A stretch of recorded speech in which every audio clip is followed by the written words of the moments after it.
Le Grand Dialogue. Sigi Kafoba. Le Grand Dialogue, l'émission de débat du studio Tamani sur votre radio.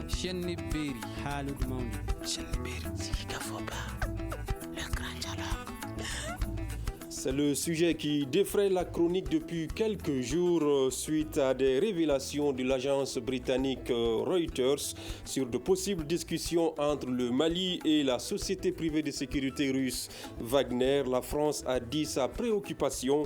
Le pays a menacé de retirer ses forces, estimant que la présence d'une telle société est incompatible avec son engagement au Mali. À sa suite, l'Allemagne, l'Union européenne, mais aussi la CEDEAO ont mis en garde contre un éventuel partenariat avec le groupe Wagner. Comment comprendre cette réaction de la France? Quelles pourraient être les conséquences de cette situation sur la lutte contre le terrorisme? Pour en parler, nous recevons aujourd'hui Pape Diallo de Yerewolo Debout sur les remparts, Ibrahima Kébé de l'association Faso Kanou et Dr Ali Tunkara, directeur du Centre d'études stratégiques et de sécurité, CE3S, spécialiste des questions de sécurité. Mesdames, Messieurs, je suis Sekou Gadjigo. Bonsoir et bienvenue à ce grand dialogue. Le Grand Dialogue. Alors, Ali Tunkara, depuis quelques jours, comme je le disais tantôt, c'est l'actualité. Le Mali qui aurait eu des discussions avec la société russe de sécurité Wagner. Alors, qu'est-ce que sait-on sur cette société Wagner? Merci pour la question. C'est vrai que, rappelons quand même que le recours aux mercenaires est quelque chose de très ancien dans l'histoire des pays, même des armées, qu'on soit en Europe, en Russie ou aux États-Unis de façon générale. Toutes les puissances militaires, à un moment donné de leur parcours, ont recouru au service des militaires étiquetés étrangers dans un premier temps, jusqu'à ce qu'on aboutisse à l'appellation mercenaire. Mais Wagner, cette société privée russe, est étiquetée justement d'être proche justement du président russe, où on trouverait un nombre important d'éléments de nationalité russe, mais surtout d'autres nationalités également qui évolueraient au sein de ce groupe privé de sécurité. Mais fondamentalement, c'est quand même toute une armée. Quand on regarde un peu l'effectif, on n'a pas assez d'éléments précis, mais en tout cas, au regard de ces différentes interventions à travers le monde, pour le cas précis en République centrafricaine et d'autres pays où ce groupe privé intervient de façon souterraine, naturellement, ça laisse entendre que, voilà, sommes-nous en face d'un groupe privé de sécurité, certes privé, mais qui pourrait s'égaler à une armée aussi puissante que la France, par exemple. Donc, alors, clairement, ce groupe fait peur. Alors, Pape Diallo, vous êtes de Yerewolo Debout sur les remparts. Vous faites partie des Maliens qui réclament l'arrivée des forces russes au Mali. Aujourd'hui, ce n'est pas des forces russes régaliennes, mais c'est un groupe de sécurité privée. Qu'est-ce que vous en dites par rapport à l'implication d'une telle société à la crise malienne? D'accord.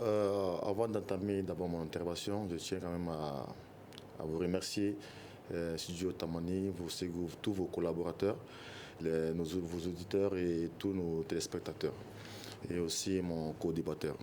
Donc, simplement, à la réponse à votre question, c'est-à-dire qu'il faut simplement voir les choses de manière réelle. Le Mali, aujourd'hui, avec ces autorités cette équipe qui est aujourd'hui, qui dirige ce pays, a choisi de ne plus sous-traiter sa défense à d'autres pays, à d'autres forces, mais de manière souveraine, de prendre en charge sa sécurité en achetant des moyens nécessaires pour mettre fin à cette crise dans laquelle nous nous trouvons aujourd'hui, cette crise d'insécurité. Oui, mais c'est parce que nous voyons comme ça. Oui, mais parce que quand vous parlez, parce qu'on donne l'impression comme quoi que Wagner est une force de Russe, tout ceci. Mais ce qui est clair, c'est que Wagner est une société militaire de sécurité et de défense. Le Mali a besoin d'une force de sécurité et de défense qu'elle a achetée avec ses propres moyens. Donc, en ce moment, nous quittons une sous-traitance à l'ancien, aux Français, à la MINUSMA. Et cette fois-ci, c'est avec notre argent qu'ils vont acheter des moyens sécuritaires et de défense pour mettre fin maintenant à cette calamité et à ce génocide dont nos populations sont victimes. Voilà, donc nous nous trouvons dans ce cadre-là. Mais bon, comme vous le savez, c'est de bonne guerre. Nous nous trouvons dans une situation aujourd'hui là où des organisations internationales, des nations internationales se sont regroupées pour venir maintenant, comme on appelle, venir s'installer chez nous et pour leurs intérêts, pour leur État. Et le Mali aussi, pour son État aussi, a choisi de diversifier son partenariat. Voilà, donc de la diversification du partenariat, nous pensons que, parce que depuis 1960, ce qui est clair, le partenariat entre le Mali et la Russie c'est toujours bien passé et mieux passé. Et nous avons constaté que depuis que nous avons commencé à avoir un partenariat avec la France, tout s'est mal passé. Donc, le réseau Debout sur les remparts a dit, mais il faut aller vers ce qui marche et laisser ce qui ne marche pas. C'est pour cela que nous avons nous sommes mobilisés vraiment pour qu'il y ait vraiment, comme on appelle, un partenariat entre le Mali et la Russie. Et si le choix a été porté sur, comme on appelle, une société militaire qui est proche de la Russie, encore, c'est de bonne guerre et nous saluons les autorités pour cette démarche-là. Alors, Ibrahim Kébé, vous êtes de l'association Faso Kanou. Aujourd'hui, Pape Diallo, qui représente Yerewolo Debout sur les remparts, estime que ça se justifie que le Mali essaye de trouver d'autres partenaires, diversifie son partenariat. Est-ce qu'aujourd'hui, vous pensez que c'est la solution, ça pourrait être la solution au problème malien? Merci pour cette belle opportunité. Permettez-moi d'abord de rendre hommage à tous ceux qui sont tombés tout au long de notre glorieuse histoire. Pour la dignité de notre peuple. On parle de Wagner aujourd'hui, c'est parce que tout simplement le Mali est victime d'une agression de l'impérialisme français et allié, et ce qui fait que la France est intervenue militairement. Et on parle de Wagner parce que tout simplement la France a échoué au Mali, et la France a sémé la terreur, la zizanie, et la France est vraiment à la base de nos malheurs aujourd'hui, si nous prenons la situation sociopolitique en République du Mali.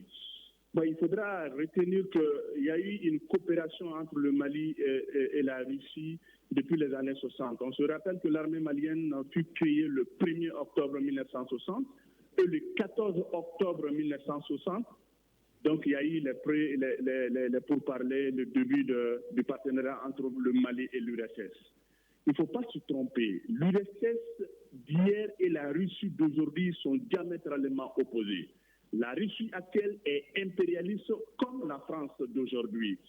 Il faudra, nous ne sommes pas contre le fait de demander de l'aide à un pays étranger, mais nous devons garder en tête que chaque pays qui prétend venir nous aider ou nous sauver viendra pour défendre ses propres intérêts. Ce qui est logique, c'est normal aujourd'hui. Depuis des décennies, nos dirigeants ont défendu leurs propres intérêts aux dépens de ceux des Maliens, en bradant notre pays à des puissances extérieures. Donc, selon vous, il n'y a pas de différence aujourd'hui entre la France et la Russie? Non, ça c'est clair. Qu'est-ce qui nous prouve aujourd'hui que ce n'est pas le cas avec les autorités actuelles? Vous savez, la France, en intervenant au Mali, elle a aussi des mercenaires sur notre sol qui ont été combattus. Nous continuons à combattre ces mercenaires français également. La France a des multinationales comme Areva, comme Bolloré, qui n'arrêtent pas de piller nos ressources. Si vous prenez Wagner, Wagner est une société militaire privée qui n'est pas reconnue juridiquement par la Russie elle-même. Ça a un sens profond. Mais il y a des multinationales russes également qui soutiennent Wagner, telles que Lukoil, telles que Gazprom Neft et d'autres multinationales, parce que l'objectif de Wagner, c'est l'argent, c'est les ressources naturelles et étendre l'influence russe. Et dans la stratégie globale de la Russie sur notre continent, elle veut étendre son influence sur l'ensemble de notre continent. C'est pourquoi elle prétend mettre en place 5 à 6 bases militaires. Et concernant le Sahel, n'oublions pas ce vieux projet d'Océrès qui date de 1957, dont la France a estimé avoir une main mise sur l'ensemble de nos richesses qui se trouvent dans le sol et le sous-sol du Sahara. Donc la Russie, en réalité, est en train de guetter ça également. D'accord. La question de Wagner, la question de Wagner et de la France, pour nous, c'est deux pays impérialistes. Mais le plus important, qu'est-ce que nous-mêmes nous pouvons faire pour nous défendre, parce que nous ne devons pas sous-traiter notre défense. D'accord, nous allons en arriver. Quelles pourraient être des solutions endogènes à cette crise, Dr Ali Toungara? Pour Ibrahim Kébé, il n'y a pas de différence entre la Russie et la France. Selon lui, c'est du pareil ou même, il faut trouver des solutions propres à nous-mêmes. Non, je suis d'accord qu'il faut aller vers les solutions endogènes, locales, mais au-delà de ces solutions locales, il faudra que M. Kébé reconnaisse avec moi que l'État dans lequel se trouvent aujourd'hui les éléments de force défense et de sécurité de la République du Mali n'est pas une situation favorable à une reconquête entière de l'ensemble des territoires à partir de dynamiques locales. De façon simple, l'armée malienne et les autorités du Mali ne sont pas en mesure aujourd'hui, à l'heure où l'on parle, effectivement, de faire face à elles seules, l'armée malienne et les autorités maliennes, à cette expansion des groupes radicaux violents, tant dans les régions du nord du Mali que celles du centre. Alors, on a vu avec les forces internationales qui sont déjà présentes qu'on ne parvient pas à recouvrer tout le territoire. Et est-ce que c'est avec une telle force, une société privée, qu'on pourrait arriver à atteindre cet objectif-là? Alors, déjà, rappelons quand même que jusqu'ici, sommes-nous dans des hypothèses, parce que les autorités maliennes n'ont pas donné leur version de fait. Maintenant, concrètement, ce contrat qui pourrait être signé entre le Mali et cette société privée russe reste quand même, si vous voulez, on est dans des supputations. Parce que jusqu'ici, tout à fait. Les autorités maliennes ont dit que ce ne sont que des rumeurs et qu'il n'y aurait eu que des discussions. Et le Mali, en tant que pays souverain, est libre de discuter avec tout le monde. Alors, je vois concrètement, pour répondre justement à la question de la présence de ces forces étrangères et toutes les difficultés que prouveraient également ces forces, y compris les forces maliennes, à stopper l'avancée du groupe radicaux violents, je crois que ce qui a manqué de 2013 à aujourd'hui aux autorités maliennes, même aux différents gouvernements qui se sont succédés, ce sont des forces étrangères, malheureusement, qui se sont jamais battues à partir des horizons définis par le Mali. Et de façon simple, si vous prenez le mandat de l'aménagement de 2014 à aujourd'hui, le ministère des Affaires étrangères du Mali et le recommandement militaire malien n'ont jamais pu influer ou n'ont même pas tenté d'influer sur la nature du mandat de l'aménagement. Je crois que pour la première fois que les autorités maliennes ont quand même voulu réorienter le mandat de l'aménagement. C'est quand même important. Et de la même manière également, si vous regardez un peu la présence française sur le territoire malien, de l'avenir de la force Céval en passant par la force Barkhane jusqu'à la force Takuba, ce sont ces mêmes insuffisances en termes de contenu, parce que le contenu, il n'est quand même pas proposé par le Mali. Les différents axes à partir desquels ces forces interviennent, ce ne sont pas des axes tracés par le Mali, ce ne sont pas des domaines d'intervention aussi définis par le Mali. Donc, d'où, effectivement, cette non-satisfaction des autorités maliennes et même du peuple malien de l'offre et de la demande de sécurité proposée par ces acteurs qu'on pourrait les étiqueter étrangers. Mais ce qui est important dans cette posture comparative, rappelons-le quand même, parce que la France a une histoire vis-à-vis des mercenaires. Jusqu'à la Révolution française, toutes les armées, puissantes soient-elles, ont recouru effectivement aux mercenaires. Même la France, après la Révolution, serait, quand vous lisez un peu la Marseillaise, l'hymne national de la France, vous allez vous rendre compte que ce recours est fait aux mercenaires pour dire que, dorénavant, nous allons mettre un terme à cette sollicitation des étrangers pour apporter leur appui à l'armée française, mais plutôt tous ceux-là qui vont aider la France dans le cadre de sa défense vont se voir octroyer la nationalité française.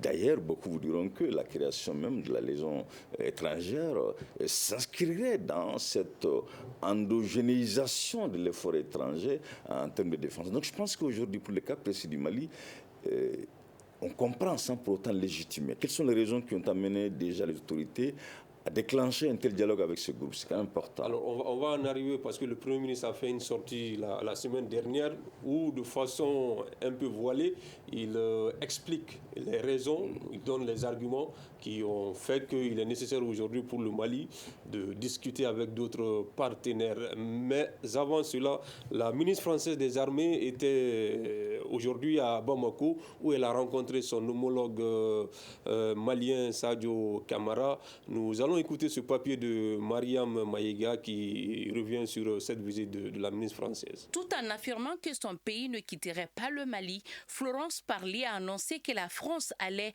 renforcer son dispositif sécuritaire dans la zone dite des 3 frontières. Concernant la collaboration du Mali avec la société paramilitaire russe Wagner, la ministre française a répondu que les échanges ont été francs, discrets et complets.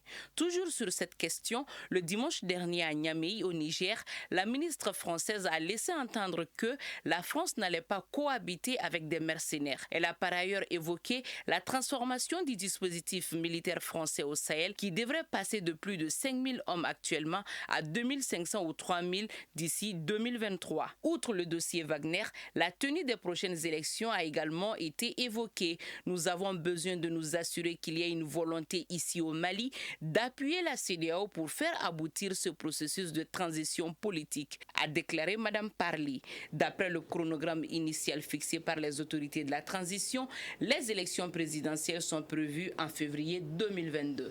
Alors, Pape Diallo, la France a réagi depuis la semaine dernière après cette révélation faite par l'agence britannique Reuters. La France qui avait dit que c'était incompatible que ces forces restent dans un pays où il pourrait y avoir des mercenaires russes. Est-ce que vous comprenez cette attitude de la France, cette réaction de la France aujourd'hui? Ouais, moi, je comprends parfaitement cette réaction de la France, mais je la qualifie simplement d'une épilepsie politique au niveau du plus haut sommet de l'État. Parce que je comprends de l'État français. Parce que je ne comprends pas un État souverain fait le choix d'acheter des armes et qu'un autre État l'empêche de le faire. Sur quelle base? Vous avez vu avec le Premier ministre l'a dit, le Premier ministre du gouvernement, chef du gouvernement, Choguel Kokala Maïga l'a dit, que lorsque nos avions volent pour aller frapper les ennemis dans un coin, la France nous empêche de le faire. Donc, mais sur quelle base? Et puis cette ingérence, pourquoi ce paternalisme? Parce qu'aujourd'hui, les populations africaines, surtout la jeunesse africaine, aujourd'hui est une jeunesse libre dans son âme et qui a refusé toute forme de paternalisme.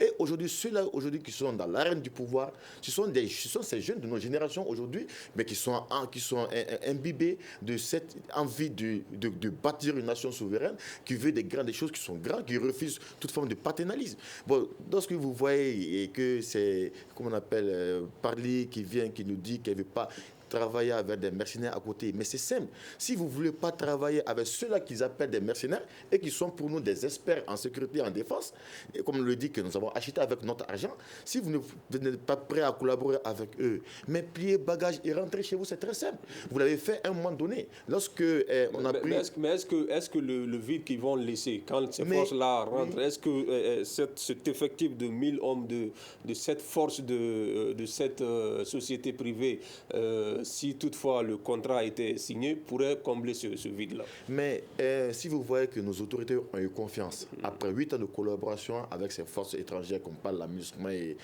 la France, et qu'après ça, ils ont choisi d'aller acheter acheter de la sécurité et de la défense pour le pays, mais ça veut dire qu'ils sont sûrs que ces moyens qu'ils ont choisis est une manière de démultiplier une force pour assister notre armée, pour mettre fin à ce projet. Parce que ce que nous avons compris comme intervention, c'est une question, ce que la MINUSMA et la France n'ont pas pu faire en 8 ans, mais Wagner va le faire, comme on appelle, en 3 mois, en 6 mois. Alors, donc, vous êtes sûr de cela? Mais nous sommes sûrs parce qu'aujourd'hui, l'équipe qui est venue en place elle a pu et su faire les choses dans un minimum de temps, pendant que toutes ces années, les différents régimes qui sont succédés ont seulement échoué.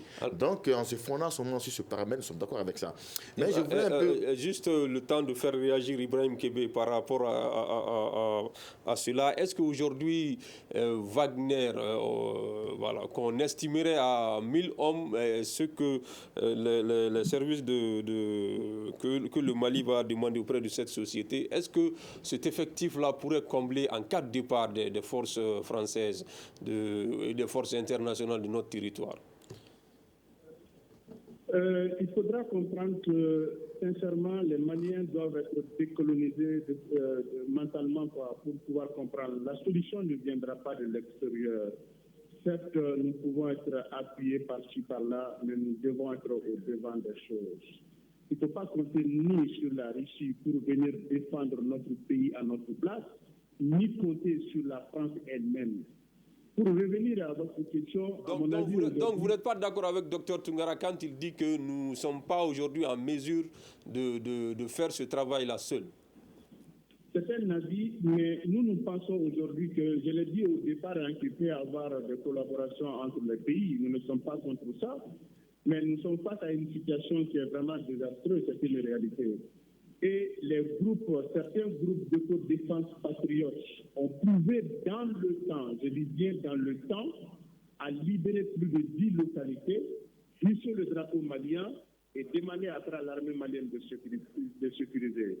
Et ces groupes d'autodéfense n'ont pas d'avions, n'ont pas de drones, n'ont pas bénéficié de l'aide de la France, ni de la Russie, ni de d'autres puissances extérieures, mais ils ont pu quand même faire ce travail-là à l'interne.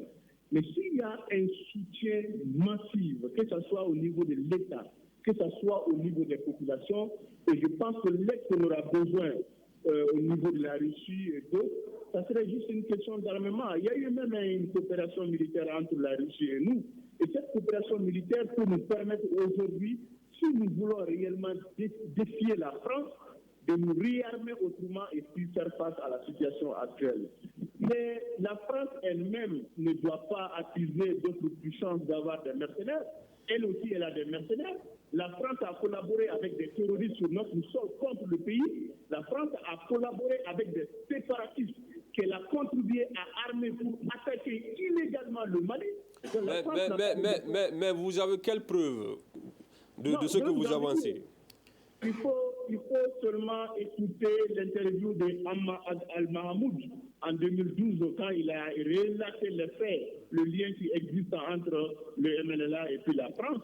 Ça c'était sa version. Nous allons vous redonner la parole tout de suite, Dr Ali Tounkara. Et aujourd'hui, quand vous voyez la réaction de la France, comment comprendre cela alors que le Mali, c'est tout de même un État souverain? Non, je pense qu'il faut comprendre le contexte d'un tel possible accord avec cette société privée russe. On est sûr d'une chose dans le contexte malien. L'autorité, qu'elle soit sous le président Ibrahim Boubacar Keïta ou celles qui sont aujourd'hui aux commandes du pays, n'ont pas pu justement influer, effectivement, ou n'ont pas pu réorienter l'action de la force Barkhane sur le territoire. Ça, c'est extrêmement important.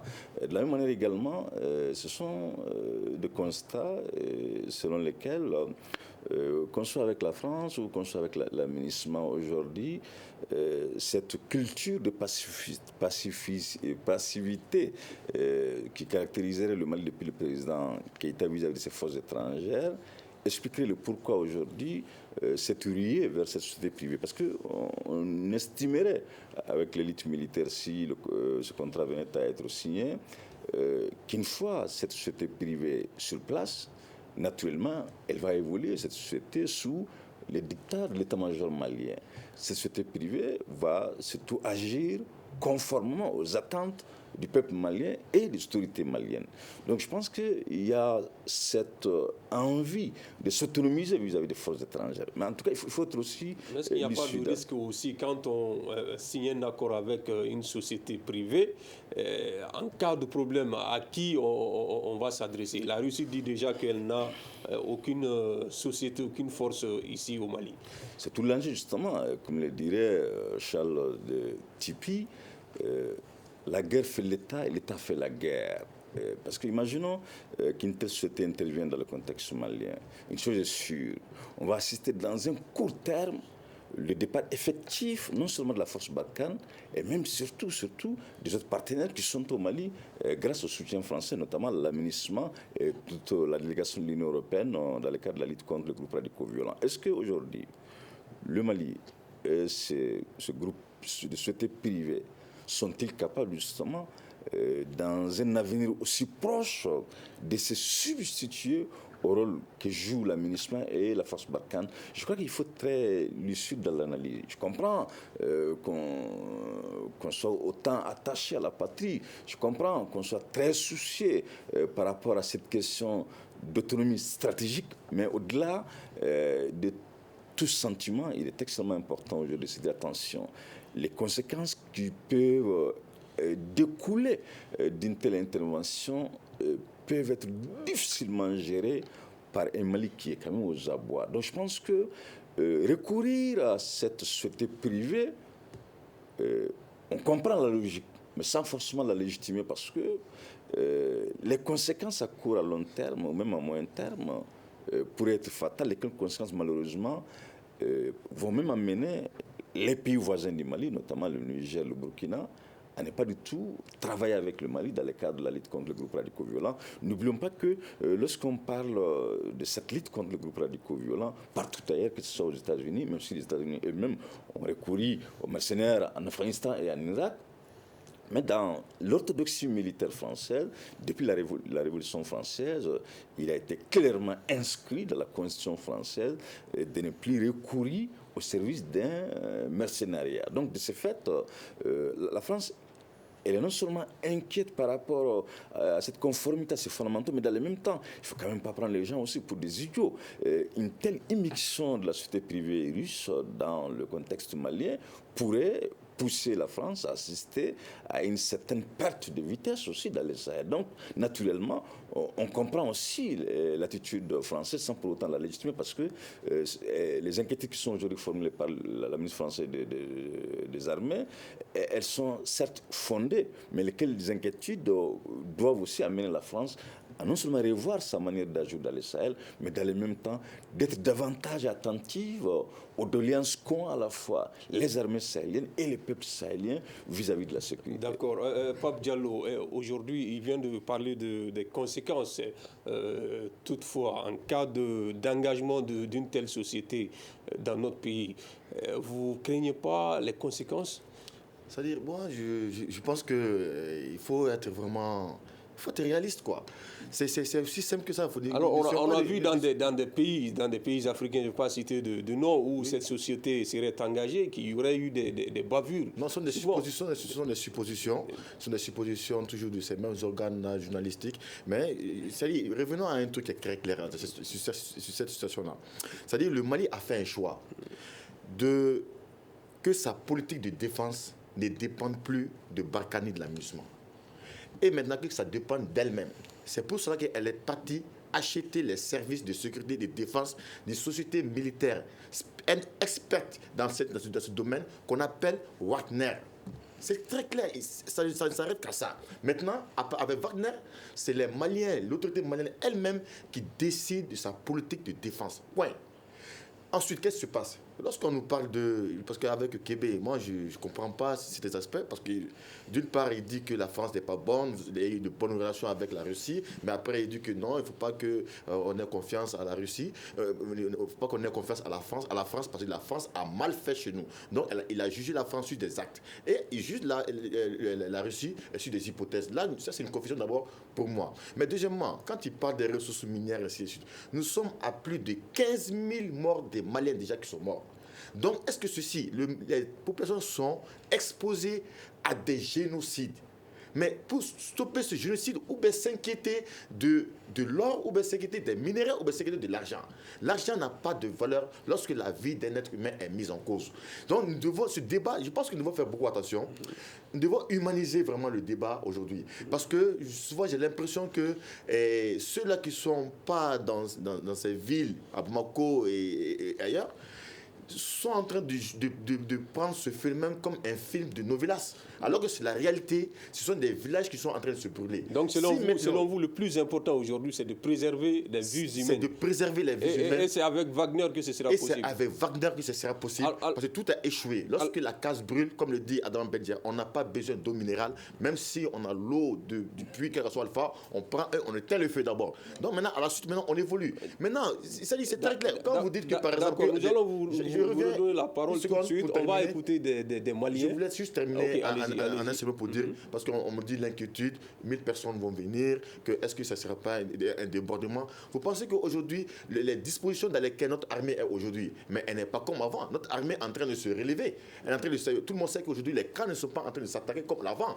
Mais on a juste besoin de Wagner pour avoir le temps d'avoir une armée sur les pieds pour sécuriser tout notre territoire. Wagner n'est pas là pour sécuriser le Mali. Wagner n'est pas là pour défendre le Mali. Wagner est là seulement pour débloquer une situation immédiate afin que l'armée malienne, de manière souveraine, sécurise tous nos biens et toutes les personnes. Alors nous avons donné la parole à des Maliens pour nous dire ce qu'ils pensent de cette polémique. C'est vrai que nous sommes au stade de rumeur pour le moment, mais nous allons les écouter. Qu'est-ce qu'ils en pensent? Wagner est notre pays, et tout ce qui peut nous amener la sécurité, c'est ce qui nous importe. Il faudrait qu'on arrive à attendre la justice, la protection à tous les citoyens, surtout du monde rural qui constitue la majorité de la population. Tous ces endroits-là sont paralysés aujourd'hui. Finalement, c'est l'économie qui va partir, c'est l'État même qui va en partir. C'est pas fiable parce qu'on a signé l'accord, le Mali et la France. Le soi-disant risque qui doit venir là, ce n'est pas notre solution. La solution, c'est nous-mêmes les Maliens. Les jeunes qui sont là dans le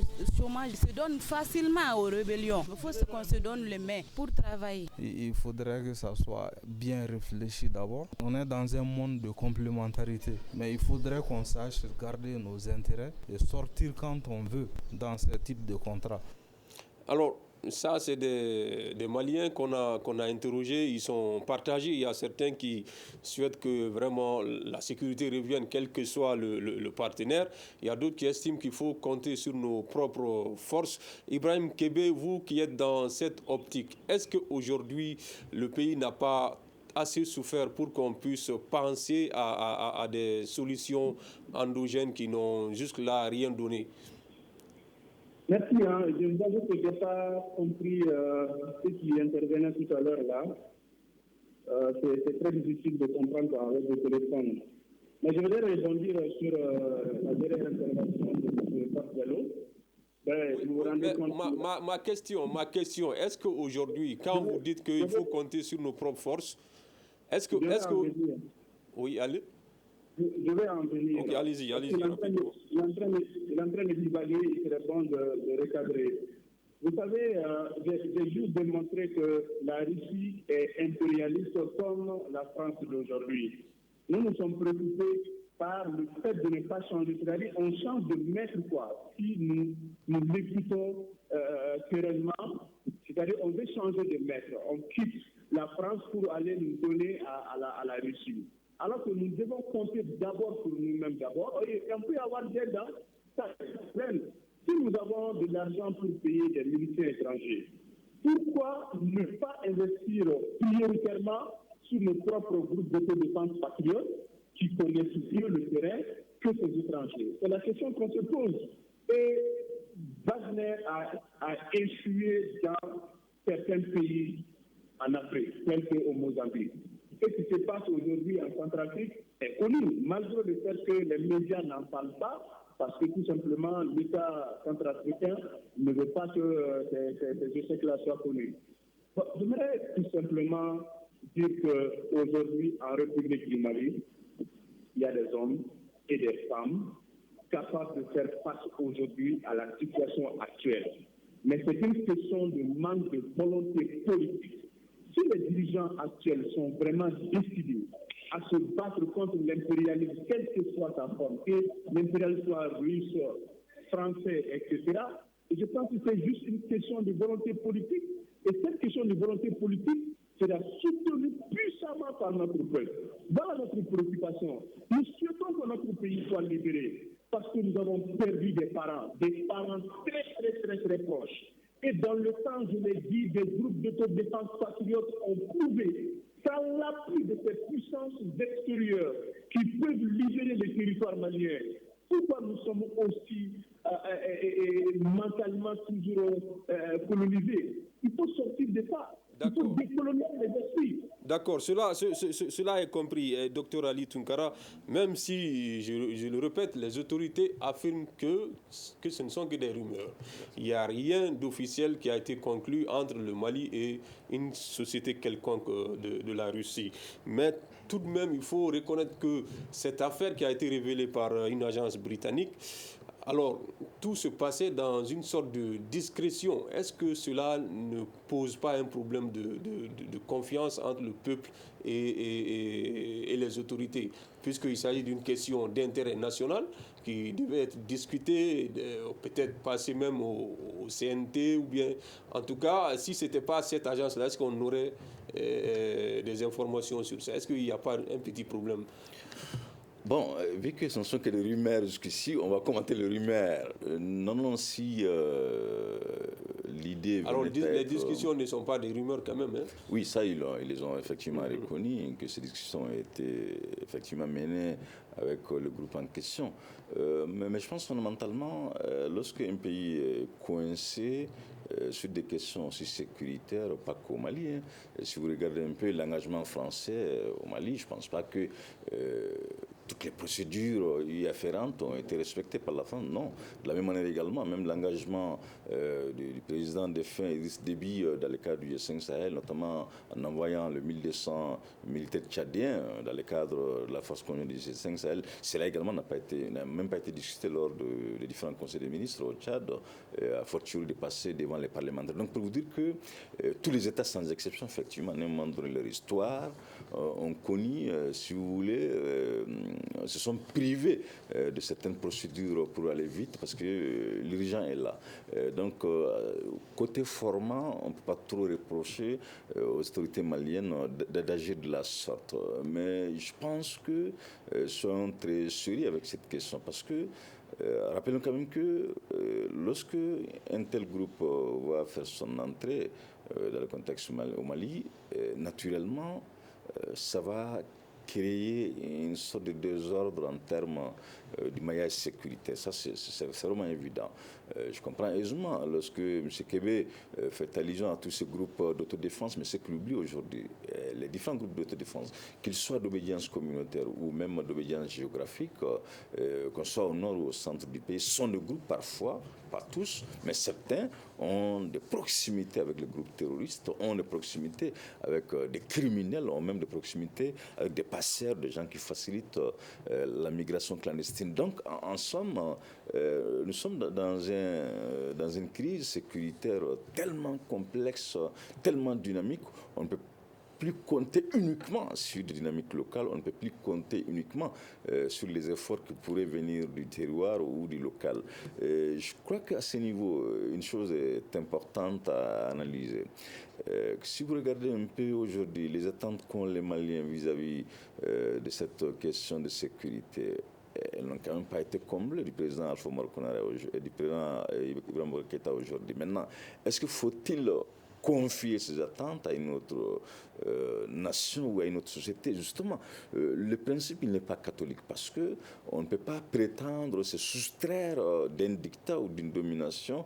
Au même moment, se confier aussi à une autre forme de domination. Mais aujourd'hui, je reconnais avec les autorités de la transition que remettre l'armée sur le rail, cela s'appelle le long temps. Faire en sorte qu'aujourd'hui, l'armée malienne et même le groupe signataire de l'accord pour la paix et la réconciliation puissent avoir un maillage sécuritaire satisfaisant. Franchement, pour être franc avec la situation sécuritaire, cela pourrait prendre au minimum 10 ans. Est-ce qu'il faut-il attendre 10 ans également? Et la France également, c'est lié aussi de dire à la France, effectivement, vous ne pouvez pas être aussi exigeante vis-à-vis du Mali, mais au même moment, vous décidez de façon unilatérale la restructuration de la présence de vos éléments sur le terrain, vous décidez de façon unilatérale, effectivement, la recomposition même de la force française au Sahel. Et tout cela sans pour autant associer pleinement, effectivement, les autorités sahéliennes, en l'occurrence maliennes. Et là, il y a quand même un souci à ce niveau. Donc, je pense que si dysfonctionnement y est, c'est dans le... Ça fait partie des arguments avancés par le Premier ministre qui expliquait la nécessité de diversifier les partenaires aujourd'hui. Mais est-ce qu'il n'y a pas lieu de craindre? Déjà, nous avons des accords avec la France, nous avons des partenaires internationaux qui sont déjà là, dont certains estiment que c'est problématique aujourd'hui. Est-ce qu'en s'engageant avec une autre société, si c'était le cas, est-ce que vous ne craignez pas qu'on s'embourbe encore plus et qu'on ne parvient pas à s'en sortir? Bon, souvent, vous savez, moi j'ai l'impression que nous tentons de répondre à des questions qui ne se posent pas. Parce que quand on me dit de craindre les conséquences des sociétés, mais comment la société, c'est nous qui payons ces services. Donc, ces sociétés nous sont soumis. Lorsqu'on casse le contrat, ils quittent chez nous, c'est très simple. Ils sont là pour régler un problème immédiat. Maintenant, nous étions dans une situation là où nous étions sous le dictat d'une politique étrangère. Deuxièmement, le Premier ministre l'a dit très clairement, que lorsque l'armée malienne, avec son avion, veut aller bombarder un secteur, ses forces des pays étrangers, Barkhane et la MISMA, c'est clair que ce sont eux qui nous empêchent de le faire. Ça, c'est un. Deuxièmement, le Mali a acheté son avion. L'avion est bloqué en Espagne à cause des Américains et à cause des Français. Mais nous sommes dans une situation là où ces relations bilatéraux, multilatéraux nous handicapent dans la défense de la patrie. L'autorité a fait un choix. Le choix, il est aussi simple que ça. Acheter avec notre propre argent des services d'une société. Comme on va acheter une arme, donner à l'armée pour se défendre. Wagner n'est que ça. Alors, un instrument de combat que le Mali a acheté pour débloquer une situation qui est là. Alors, deuxièmement, dans la situation actuelle, faire comme si, c'est une manière de nier les efforts de nos autorités dans les questions de défense, surtout de défense. Vous avez vu que, par exemple, nous n'avions pas avant comment on appelle, des camps de transit ou de transition, ce sont des termes militaires, ça n'existait pratiquement pas. Et vous avez vu qu'aujourd'hui, avec cette autorité, nous avons maintenant ces camps de transit. Nous sommes en train de chercher des moyens, mais entre-temps, il y a des Maliens qui sont en train de perdre la vie. Il y a des villages qui sont en train de brûler. Même aujourd'hui, vous avez attendu qu'il y a 4 militaires maliens qui sont tombés dans une embuscade. Donc, il faut quand même essayer de voir dans quelles conditions nous pouvons freiner ça. Mais ce que les gens perçoivent et ne disent pas, c'est que le simple nom de Wagner, cette simple rumeur a fait tomber la tête d'un grand terroriste. C'est déjà quand même une avancée. Donc, si c'est déjà bon, allons-y avec ce qui marche. Vous parlez de Dabou Walid? Et Dabou Walid, le simple nom de Wagner a fait tomber la tête de Dabou Walid. Que la France l'aide sur une autre force, c'est que sûr, ils ont fait quelque chose. Donc, lorsque tu fais un choix politique qui porte fruit, tu continues avec. Et on ne change pas une équipe qui gagne. C'est aussi simple que ça. D'accord. Ibrahim Kébé, est-ce qu'aujourd'hui, il a dit, le Mali va payer son argent pour engager une société privée. En cas de problème, on casse le contrat. Mais est-ce que ça pourrait ne pas être compliqué dans la situation actuelle du pays? Est-ce que le Mali pourrait tenir tête face à une société privée russe sur l'échiquier international en cas de problème? Dans certains pays, les pays qui savent bien négocier, il y a l'armée régulière russe qui est sur le terrain et puis soutenue par Wagner. Donc, je ne vais pas trop rentrer dans ce détail. Sinon, si le pays sait bien négocier, il faut négocier État entre États. Mais vraiment, c'est ça, comme le temps est déjà passé, ça fait vraiment honte qu'un descendant de Modibo pense que la solution viendra de Nazara, de l'Occident. À mon avis, en 2013, plus près, c'était vive la France. En 2021, c'est vive la Russie. Vive le Mali, ce sera pour quand? Il faut compter sur nous-mêmes d'abord. D'accord. Et le reste là sera un complément d'objet indirect. D'accord. La solution, c'est à la malienne, à mon avis. Il ne faut pas sous-traiter notre défense. On peut avoir d'autres aides, c'est possible. On peut avoir de l'aide avec d'autres pays. Si les pays sont sincères, vous savez, la Russie, elle est très claire. Même Wagner, l'objectif, c'est le pétrole, c'est le prix. Ils l'ont dit eux-mêmes. Donc, il nous faut négocier. Et nous ne devons pas rester dans cette logique-là. Il faut déployer l'esprit. Et nous sommes pour notre souveraineté. Et ça fait mal chaque jour qui passe que des hommes tombent sur notre sol. Parce que c'est nos proches. D'accord. Cela est bien compris. Vous insistez sur ça. Il faut que nous comptions sur nous-mêmes au lieu de compter sur d'autres forces étrangères. Docteur Ali Tunkara, est-ce qu'aujourd'hui, nous savons que le Mali se trouve dans une zone, dans une région sahélienne où il collabore avec d'autres États. Est-ce qu'il n'y a pas de risque que cette situation, si ça s'avérait vrai qu'il y avait un contrat entre le Mali et cette société, que ça impacte la collaboration entre le Mali et ses pays voisins? Non, si l'avenir de la société en question venait à être réel, naturellement, reconnaissons que tout ce qui est G5, ça va prendre fin.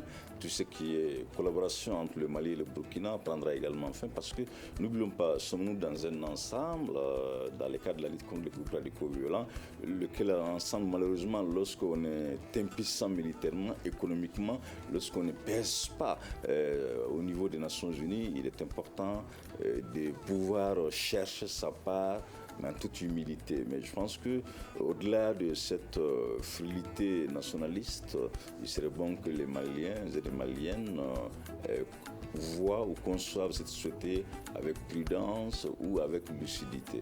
Ok, et avec prudence et lucidité, c'est sur ce que prend fin ce grand dialogue qui parlait aujourd'hui de cette polémique autour d'une éventuelle présence de forces russes, la société privée de sécurité russe Wagner. Pour en débattre, nous avions sur ce plateau Pape Diallo de Yerewolo debout sur les remparts, Ibrahim Kébé qui était au téléphone, il est de l'association Faso Kanou, et Dr Ali Tunkara, spécialiste des questions de sécurité. J'ai eu le plaisir de présenter cette émission. Seydou Ndao a assuré la mise en onde. Gagny Kanté était à la régie vidéo. Merci à toutes et à tous et on se retrouve Inch'Allah demain pour une autre émission du Grand Dialogue. Le Grand Dialogue. Le Grand Dialogue, l'émission de débat du studio Tamani sur votre radio.